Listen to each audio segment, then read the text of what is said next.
Eto, si Amy Marcos matapos humiwalay sa koalisyon or alyansa, aba ay talagang ayaw tumigil. Patuloy niyang minamali at patuloy niyang tinututulan ang ginawa ng kanyang kapatid at ang administrasyon ni Pangulong Marcos sa pagkakahuli dahil sa warrant of arrest galing sa ICC na daladala ng Interpol. Pakinggan niyo itong paliwanag niya. Talagang hindi kayo matutuwa rito sa kanyang mga sinasabi. Siguro.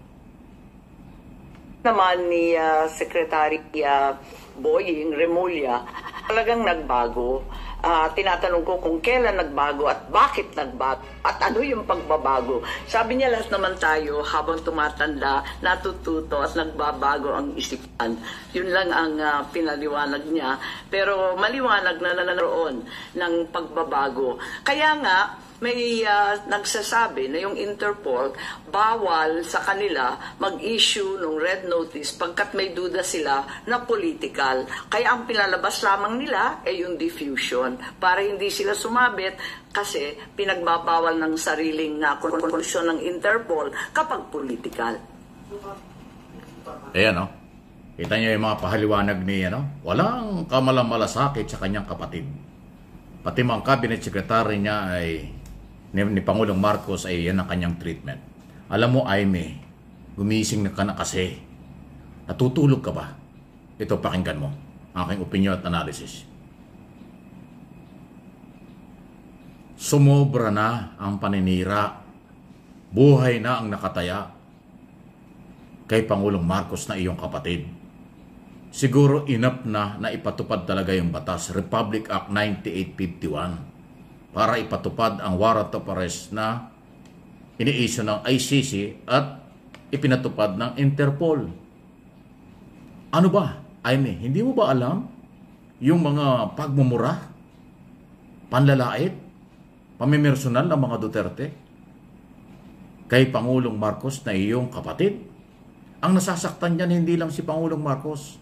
Ang nasasaktan dyan ay mga Marcos loyalists, Marcos supporters, mga taga-Ilocos, o hindi man lahat pero majority ng mga Ilocano sa buong mundo nasasaktan na sa pinaggagawa ng mga Duterte sa pagsasabing bangag si Pangulong Marcos, mahina si Pangulong Marcos, at ang pinakamatindi pa dyan ay yung tangka nilang pagpapabagsak na ilang beses silang nag-try na mag-rally at pabagsakin ng gobyerno na iyong kapatid. Sunod pa dyan ay yung sinabi ni Sara Duterte na meron siyang inutusan para kunin ang buhay ng kapatid mo, si Pangulong Marcos, si First Lady at si Speaker na iyong pinsan. Hindi mo ba nakikita yan, Aimee? Kahit sino pang Pangulo, kahit na sinong tao, pag sinobrahan o sobra ang batikos na kung sino man, yan ay may kapalikat na kapalit. Merong kaakibat na kapalit yan o pananagutan.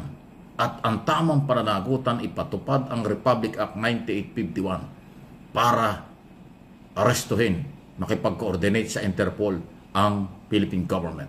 Dahil may kaso sa ICC si Duterte na wala namang kinalaman ang mga Marcos, si Pangulong Marcos, diyan sa mga kaso niya. Panahon ni Duterte nang siya kasuhan ng mga Pilipino sa Interpol 2017. Hindi mo ba alam yun, Aimee? Pinipilit mong illegal ang pagkakaaresto. Pinipilit mong mali ang pagkakaaresto. Ay ano ang tama sa'yo? Tama ba sa'yo ang banata ng personal ng mga Duterte, ang iyong kapatid na Pangulo ng Bansa, na minamahal ng Marcos loyalists, minamahal ng mga Ilocano, minamahal ng mga Marcos supporters, at minamahal ng mga silent majority sa buong mundo? Hindi mo ba ramdam yun? O sige, talagang malayo na ang daan na iyong tinatahak.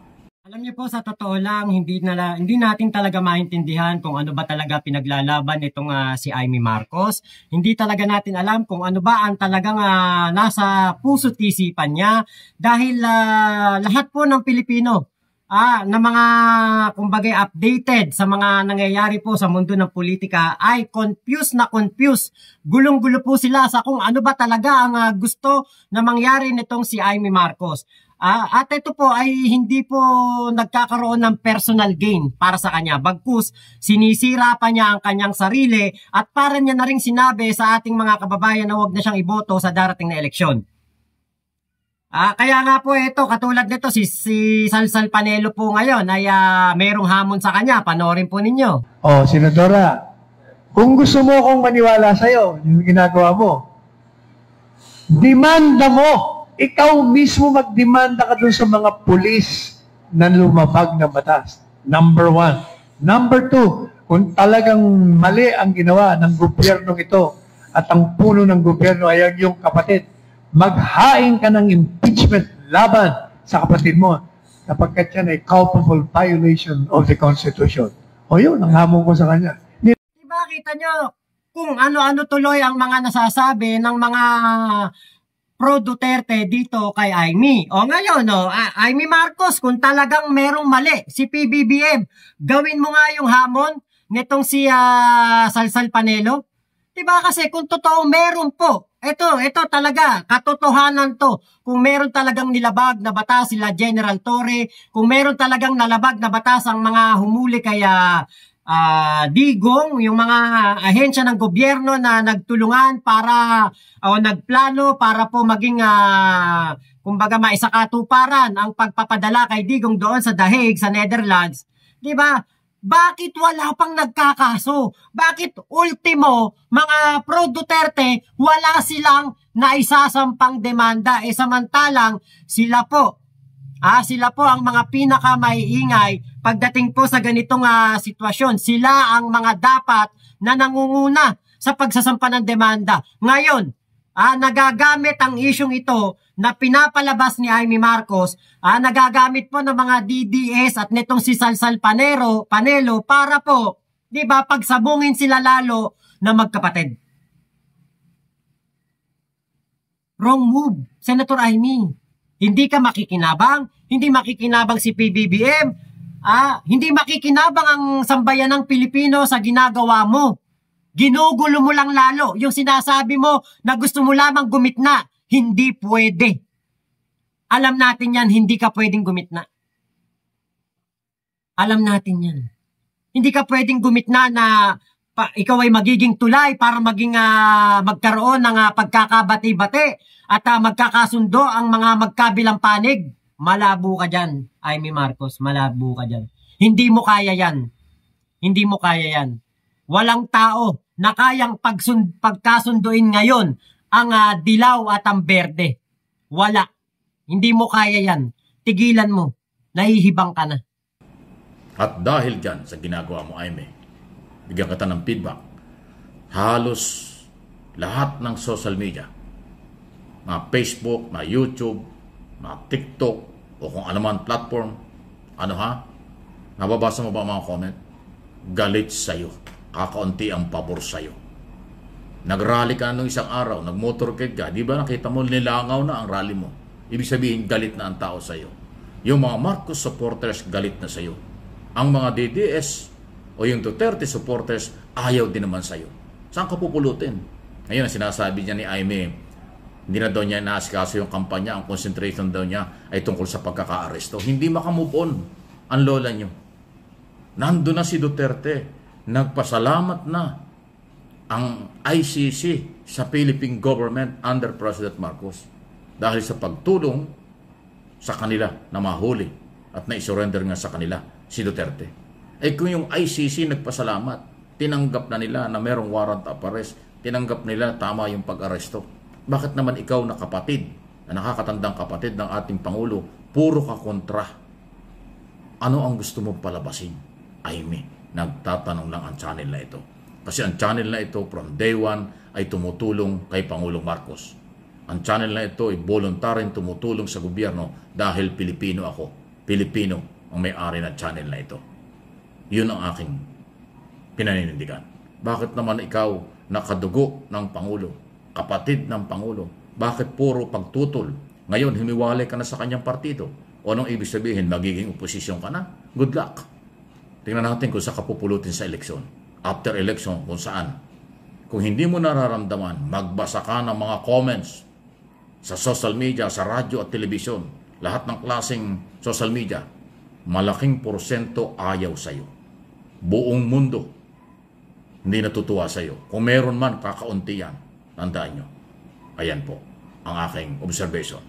Kaya yung pag-alis mo, Amy, trabaho lang, walang personalan. Sabi nga ni Jose Castro do sa briefing sa Malacanang, trabaho lang ito, walang personalan between Marcos at mga Duterte. Trabaho lang din, walang personalan between President Marcos at ikaw, Senator Amy. Yun ho ang sinasabi ngayon ng Undersecretary, Communication Undersecretary Castro. Ayan ho ang dating. So, dito sa iyong ginawang paghiwalay at iyong patuloy na pag-question sa legality at pagkakahuli kay Duterte, baliwala na yan. Kasi nandudo na. Lilitisin na siya. Bibigyan na siya ng pagkakataon. Bibigyan siya ng due process. Lahat ng panahon ibibigay sa kanya para ipagtanggol ang kanyang sarili. Jaime, hindi ka ba naaawa sa mga naging biktima? Kay Kian de los Santos, may exam kinabukasan, nagmamakaawa sa mga otoridad, pero tinuluyan siya ng araw na yon.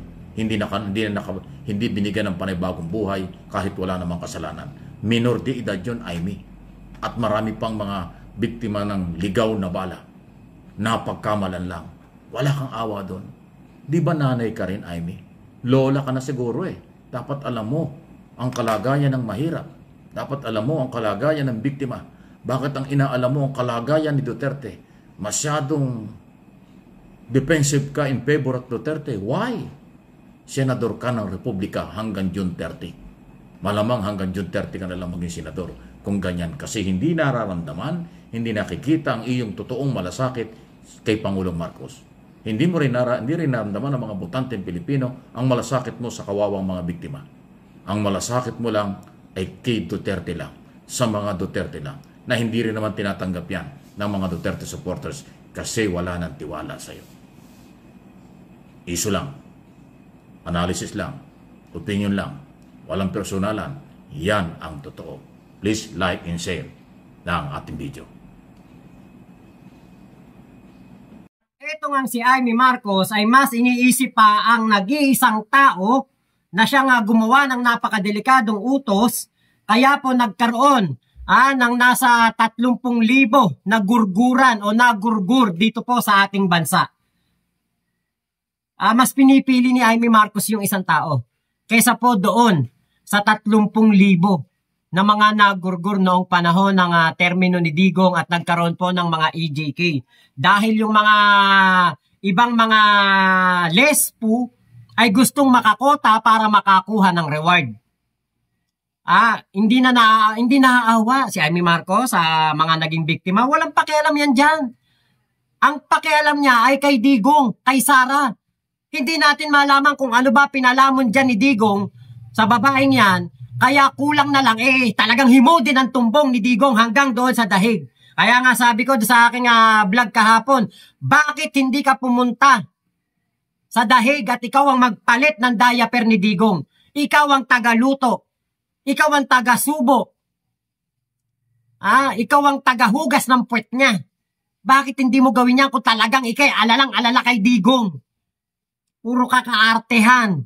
Puro ka pagmamagaling, pagmamaganda. Ikaw na nagsabi, hindi ka abogado. Tapos kino-question mo yung mga abogado na kasama sa mga nakipag-ugnayan para mahuli itong si Digong. Inamin mo na sa press con mo, hindi ka abogado. Hindi mo alam yung ibang mga international law.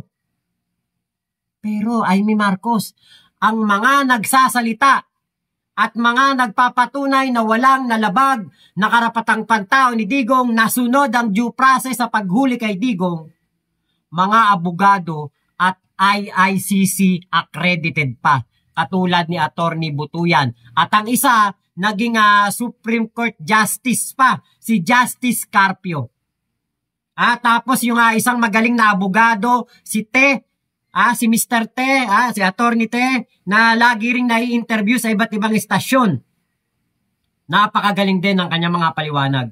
Pero bakit ikaw, Jaime Marcos, hindi ka manood ng balita, hindi mo open yung cellphone mo, paloorin mo mga interview nila Attorney Butuyan at ni Justice Carpio para magising ang iyong kamalayan. At hindi ka bias sa kapatid mo. Hindi ka bias sa mga nagpatupad lamang ng batas. Ngayon na sinusunod ang rule of law, ngayon na nasusunod ang batas Ngaw-ngaw ka ng ngaw-ngaw, samantalang noong pinapatupad ni Digong ang EJK, pumapalakpak ka pang, ewan ko sa'yo. Bawal magmura. Kung pwede ko lang talaga murahin, mumurahin ko yan po. Diba? Kung pwede lang tayo magmura eh. Kaya lang hindi po natin ugaling magmura ng mga mga ganyan, mga hindi natin sasabihin sa kanila yan. Diba? Naku, ang tanda-tanda mo na banat na yung mukha mo. Halos hindi na nga gumagalaw mukha mo kapag nagsasalita ka, mata na lang. Hindi na gumagalaw yung labi, hindi na gumagalaw yung pisngi. Sus Mariosep, konting panahon na lang ang mga natitira. Mga natitirang minuto, oras, taon natin dito sa mundo. Bakit hindi pa tayo gumawa ng mabuti? Bakit yung sira ulo pa at mga walang modo, mga walang hiya pa ang pinagtatanggol mo, Aimee? Hay, naku talaga, ewan ko sa'yo. Marcos ka ba talaga? So yun lamang po, maraming salamat sa pagsama nyo dito sa aking vlog na ito. Ingat po kayo. Nasaan bang panig kayo ng mundo, huwag nyo na iboto si Aimee Marcos. Sakit lang ng ulo yan ni PBBM. Yun lamang po, Mama Chup Chup, love you. God bless us all. Pilipinas, God first. Happy birthday kay Digong. Mabulok ka dyan sa ICC.